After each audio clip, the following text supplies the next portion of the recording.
Ratio and proportion. Compare the following ratios. Number 1 7:6 and 24:9. यहाँ पर हमें दो रेशियो दी गई हैं 7:6 एंड 24:9। इन दोनों रेशियोज को कंपेयर करके हमें बताना है कौन सी रेशियो स्मॉलर है और कौन सी रेशियो ग्रेटर है। तो 7:6 को हम लिख सकते हैं 7/6 एंड 24:9 को हम लिख सकते हैं 24/9। अब हमें पता है कि जो ऊपर के डिजिट होती है उसे हम न्यूमरेटर कहते हैं और जो नीचे की डिजिट होती है उसे हम डिनोमिनेटर कहते हैं। इन दोनों में डिनोमिनेटर है 6 और 9।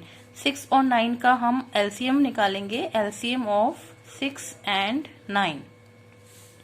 तो इधर हम एलसीएम निकाल लेते हैं 6 और 9 का। 2 3 ज़ा 6, 9 कटेगा नहीं 3 से तो 9 को एज इट इज लिख देंगे। 3 1 ज़ा 3, 3 3 ज़ा 9, 3 1 ज़ा 3। तो एलसीएम है 2 3 ज़ा 6 एंड 6 3 ज़ा 18। 6 और 9 का एलसीएम निकल कर आया 18। अब हमें इन दोनों रेशियो में डिनोमिनेटर की प्लेस पर एलसीएम लाना है, यानी कि 18 लेकर आना है।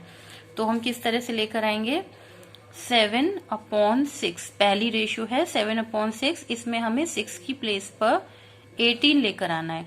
तो 6 को हम ऐसे डिजिट से मल्टीप्लाई करेंगे जिसके मल्टीप्लाई करने के बाद आंसर 18 आए। तो 6 में अगर हम 3 से मल्टीप्लाई कर दें तो 6 3 ज़ा 18 आ जाएगा। 6 3 ज़ा 18। और जब हम डिनोमिनेटर को 3 से मल्टीप्लाई करेंगे तो न्यूमरेटर को भी 3 से ही मल्टीप्लाई करना होगा। तो 7 3 ज़ा इज 21 एंड 6 3 ज़ा इज 18। तो जो नई रेशियो निकल के आई वो आई 21/18। इसी तरह से हम 24/9 में भी डिनोमिनेटर की प्लेस पर 18 लिखेंगे। इसे किस तरह करेंगे 24/9। हमें 24 और 9 को ऐसे नंबर से मल्टीप्लाई करना है जिससे कि हमारा डिनोमिनेटर की प्लेस पर 18 आ जाए। तो 9 की टेबल में हम देखते हैं 9 2 ज़ा 18 होता है और अगर हम डिनोमिनेटर को 2 से मल्टीप्लाई करेंगे तो न्यूमरेटर को भी 2 से ही मल्टीप्लाई करेंगे। तो 24 × 2 विल बी 48/9 2 ज़ा 18। अब दोनों रेशियो में हमारे डिनोमिनेटर की प्लेस पर 18 आ गया। अब हम इन दोनों को कंपेयर कर लेंगे। एक में हमारा न्यूमरेटर है 21 और दूसरे में न्यूमरेटर है 48। डिनोमिनेटर में दोनों पर है 18। तो सिंस, क्योंकि हम जानते हैं 48 is greater than 21, since 48 is greater than 21, क्योंकि 48 21 से बड़ा है तो ये पूरा रेशियो ही इस पूरे रेशियो से बड़ा है।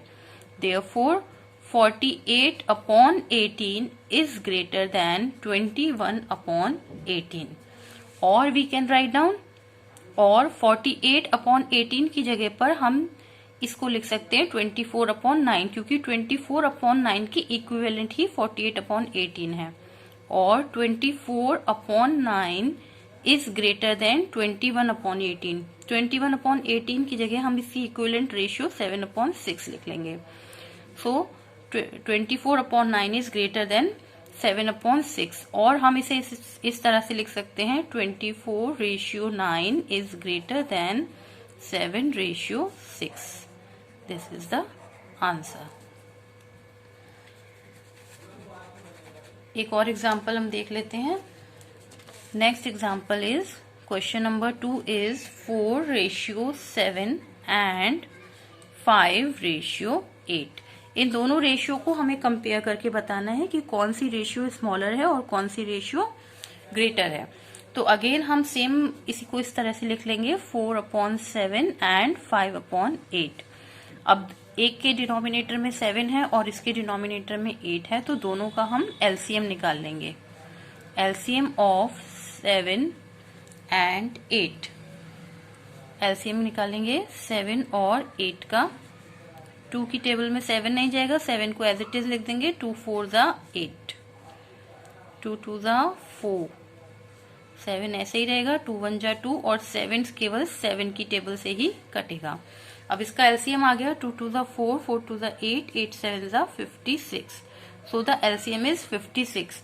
अब हमें 4/7 में 7 की प्लेस पर 56 लाना है और 5/8 में 8 की प्लेस पर 56 लेकर आना है। इसे हम किस तरह करेंगे 4/7 को हमें मल्टीप्लाई करना है। 7 को हमें ऐसे नंबर से मल्टीप्लाई करना है जिससे मल्टीप्लाई करने के बाद 56 आए।